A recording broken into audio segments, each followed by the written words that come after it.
Okay, so here you can see the results on the iPhone 6s I have, and I had, manually centered it like we said.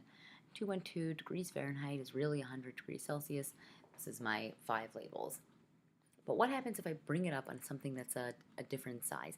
And one of the things we saw in the slides was that you can actually see the width and the height and the X and the Y and where everything is exactly positioned when you move it, where everything is.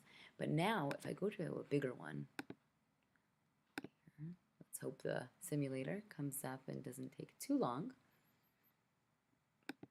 Let's see. I'm going to wait a few seconds for this. But what we're going to notice is that it's not going to be centered. It's going to be positioned closer to the left because it's using those coordinates. It's not really going to look the same. And that's why one of the things we're going to be doing is using the constraints. Okay, it's up. So let me scroll up.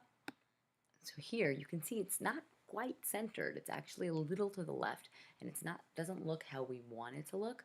And that's why we're going to use the auto layout feature in Xcode. We're always going to use auto layout. We did this in the first assignment with the quiz, and that's why we're always going to do use the constraints, and we'll talk about that in order to make everything aligned properly with each other.